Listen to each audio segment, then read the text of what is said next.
This guy, Flash Thompson, he probably deserved what happened.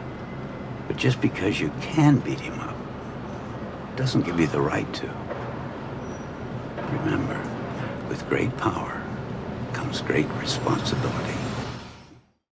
Welcome back to Thinking Critical. This is Wes, and we've got some information on the upcoming release schedules for Spider-Man, as well as them kind of dipping into this new marketing strategy that they've been working on. It's kind of similar to what they've been doing over at DC Comics, plus size issues with extra pricing alongside it. I'm a little bit frustrated about it, but I wanted to talk to somebody, see if maybe I'm a man apart on this, and maybe if this is just smart marketing on Marvel's part. Obviously, here to talk to me about that is El Percherino himself, the Poobah of Comics. Perch, how you doing? I'm doing great. Thanks for having me on. So if you remember, I imagine you read Spider-Man 100, right? Oh, of course, yes. So at the very end of that, we had the reveal of the Chameleon, one of the very first Spider-Man villains. I believe that it is standalone series, was coming back, and he had vowed retribution against, or revenge against, Spider-Man after what happened to Kraven the Hunter. The original Kraven, I think, finally died, even though he's died a few times. It's comic books. It happens. So we're finally going to get this Chameleon story arc coming up, and they're going to start releasing Amazing Spider-Man weekly. And then they're also going to release it with a Giant-Size Chameleon Conspiracy, like one-shot comic.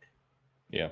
Obviously, we've seen the weekly release schedules. They did that for Empire. They did it for Ten of Swords. We were getting monthly. Fucking assholes. We were getting multiple comics weekly on that one. Feels like Marvel's kind of dipping into this weekly strategy on some stories that they think are going to get traction. Well, once upon a time, I mean, Marvel would do this with the X-Men back in the late 80s and 90s. You'd have kind of the summer weekly run.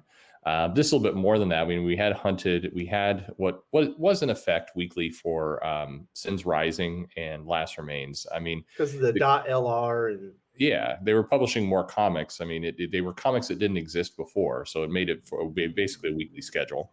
And then that seemed to even accelerate a couple weeks where you had the .lr and the regular title came out on the same week. So, I mean, this has been kind of a standard of late for Spider-Man.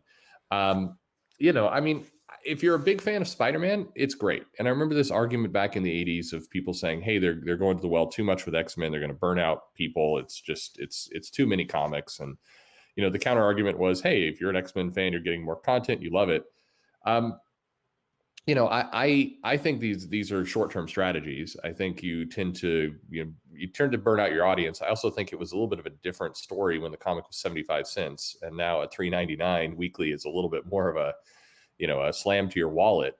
So it's a lot of these issues of ASM ended up being $4.99 for unexplained reasons. Yes, and higher as well. And it was clear at parts of that story that was being drug out as well. I mean, you could read Last Remains and it was decompressed at times, and the .lr tie-ins really didn't matter in many ways to the comic. So it wasn't, I mean, you got to immerse yourself in more Spider-Man, but it also felt like they were dragging it out in order to inflate the series. So here we are. There's another one. I mean, the good parts about this, I like that they're boosting up the Chameleon. I think anytime you're taking a classic villain and you're going to make them worse, great. Just lean into your villains. That's cool.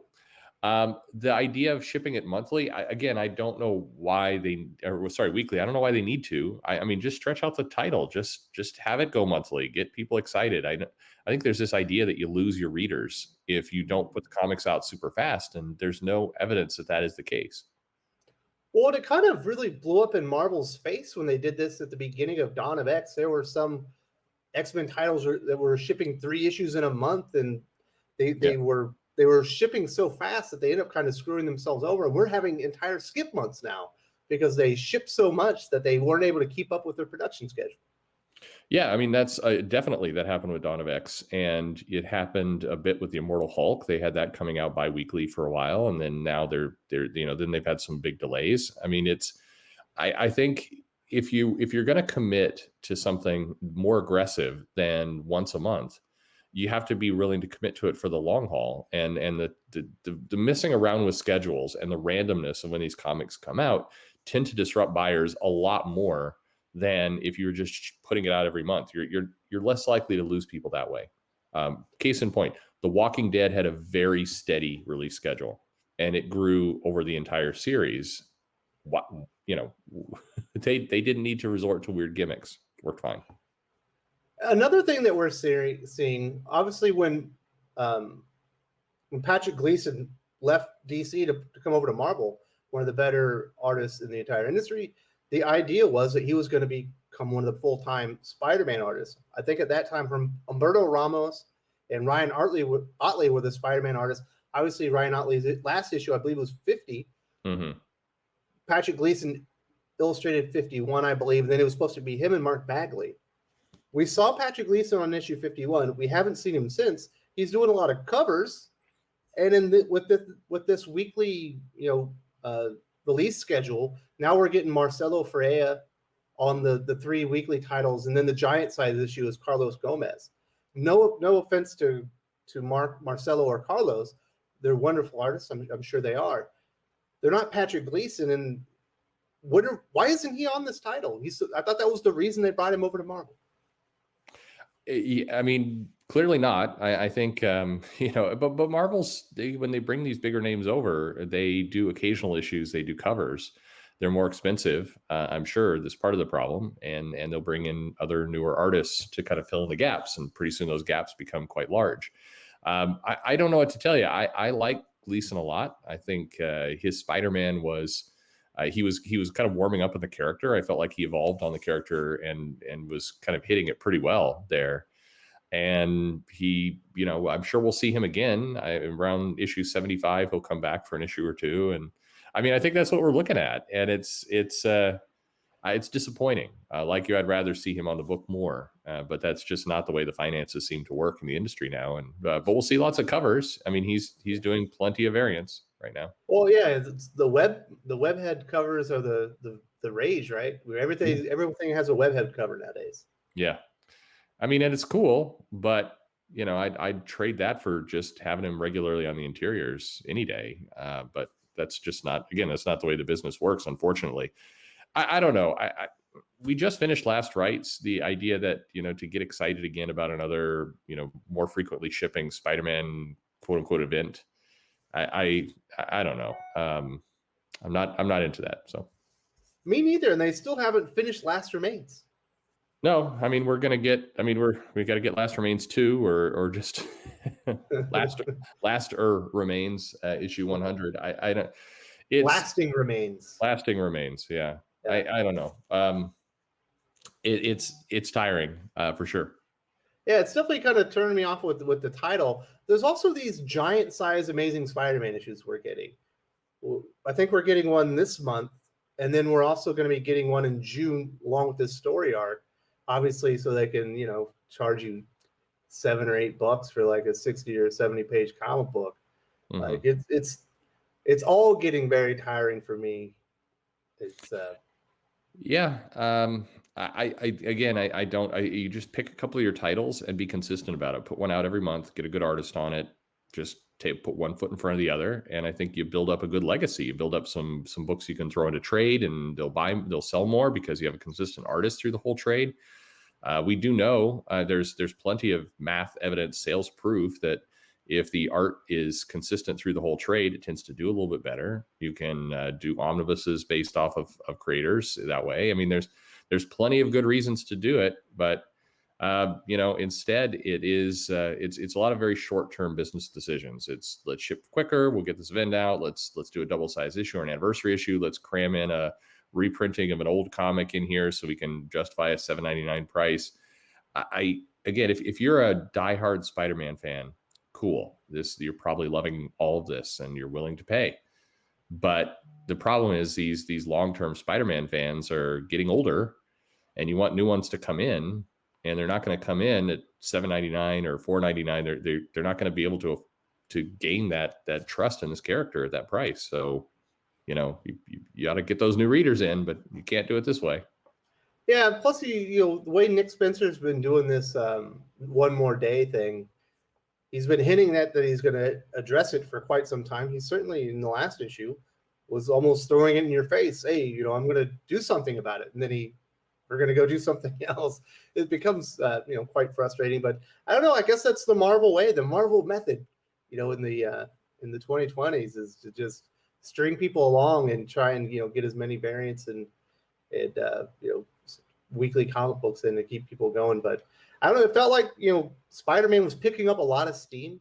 I was super duper excited. We talked about it in the best stories of the year. Obviously, I kind of regret putting Last Remains up there before I got to the end of it. You warned me about it, but I'm definitely cooling down rather quickly on the title. And but I guess this is the way it goes. It is. I mean, it's a technique that's being used here, which is the Spencer, who's clever, knows that a lot of people are very keyed into the One More Day storyline. And the goal that he has is to tease that without ever truly addressing it as long as humanly possible, because that's just going to keep people along for the ride. And I mean, if he can drag this out for 10 years, he will. I mean, Marvel has done that in the past. Comic companies, TV shows have done this in the past. It's, the TV show Lost drug out we'll get a mystery reveal to you here through the entire season. And then finally, faced with the kind of cancellation or the end of the show, they threw an ending together, which just proved they really didn't have a clear ending in mind all along. It was just, how do we keep this thing spinning? And that's what we have here. Spider-Man Clone Wars, where how many zigzags can you take in one story arc without ending it? Yeah. So, it's crazy. But the weird thing is once you compact these things weekly, you can burn people out if the stories aren't amazing. Kind of like what happened with Ten of Swords. Absolutely. I think it's a dangerous game to do this. I think you burn people out. I think if you take a step back, you start to realize because the amount of decompression, other things that were going on here, not a lot has happened. I mean, if you were to do a too long didn't read, Spider-Man in 30 seconds, you could do that with this run. And there's a lot of comics to sum up in about 20, 30 seconds. Yeah. So we shall see. It's definitely, feels like Marvel's got new marketing strategies moving forward. Hopefully it works out for them. I'm getting, turned off by Spider-Man. I don't know about all the viewers. Perch, I want to say thank you very much for joining me. I'll let you have the last word on Amazing Spider-Man and their weekly release schedule. No, just be careful. You can burn out your audience, like you're saying, and at some point you got to put a card down on the table that people are waiting for. You can't string them along forever. So let's see that card. If you enjoyed this video, please give it a like. I would appreciate it very much. It helps us attract more views for the channel. Subscribe for future commentary, comic book news, and reviews. And don't forget to ring the bell for notifications. If you want to talk comics, movies, and much, much more, you can follow me on Twitter at Wes_from_TC. With that, Salamat Po, and I'm out.